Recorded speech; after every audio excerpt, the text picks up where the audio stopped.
Hi, I'm Stuart Day. I'm a real estate marketing specialist with Keller Williams Pittsburgh North, and today I want to talk about buyers.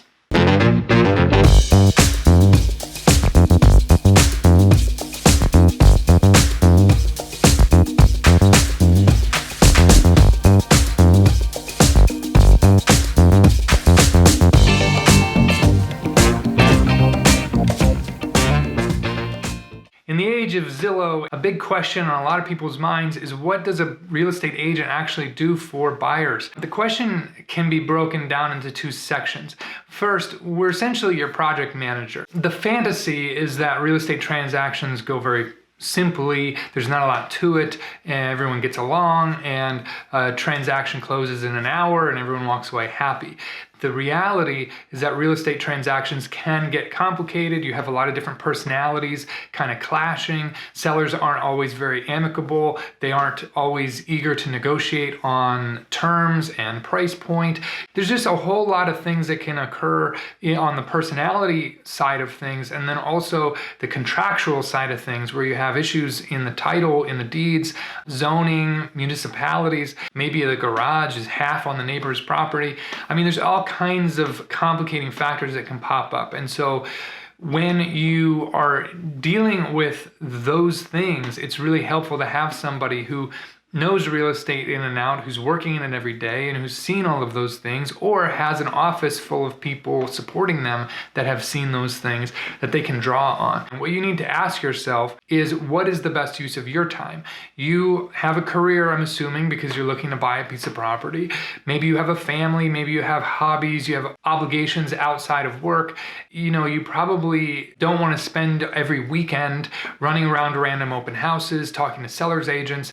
By hiring a realtor to help you, you can outsource a lot of that labor and save yourself a lot of time. In terms of searching for a house, we can help you really narrow down your criteria. We have access to tools and technology and networks of people, not to mention the up-to-the-minute hyper-localized data, so that we can match you with homes more efficiently and make sure that you're paying a fair market price.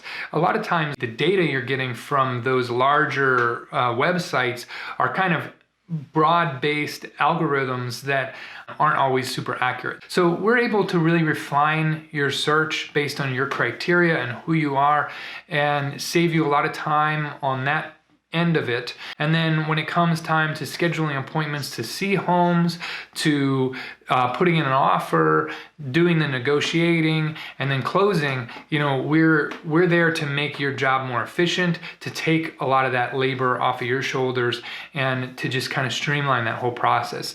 The second part of our job is to be your advocate. When you hire a realtor, we are legally and ethically obligated to look after your best interest before anyone else's. We also have to keep your information confidential, which doesn't just mean the obvious information, but it's also things like, let's say, for example, you're going through a divorce and there's a lot of pressure on you to find a new home.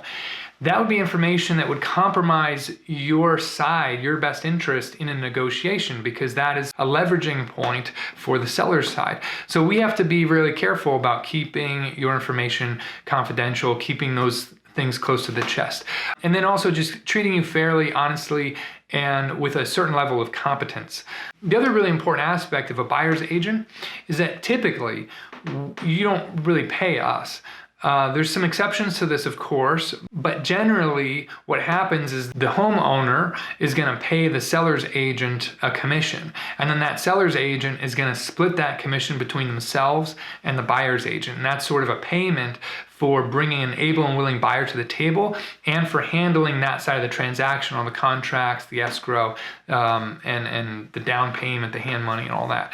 Yeah, bring an agent in the beginning, because we can save you a lot of time and energy. And also interview many agents. Don't just hire the first agent you talk to. Make sure you find an agent that you trust, that you get a good vibe from, that you can get along with, because you might be working with them for a while. Also, make sure you're getting an agent that's going to work hard for you. A lot of the complaints that I hear from buyers is that they signed a contract with a buyer's agent and then they didn't hear from them for weeks and weeks and weeks. And that's kind of a bad situation, because you've signed a contract with them. So you're kind of linked to them, and you have to go through some extra steps to kind of get out from under that contract. I know it seems like you can just do it on your own, but buying a house is a lot different than buying a pair of shoes. You know, there's a lot more to it. And so having someone helping you right from the beginning is really advantageous for you, especially if you're not going to have to really pay them. So it's a no-brainer, right? I hope this video was helpful and you learned something.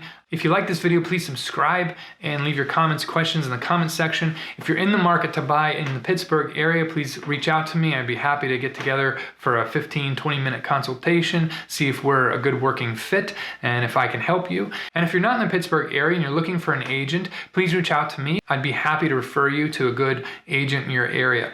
So that's it for today. I'll see you next time. Have a great day.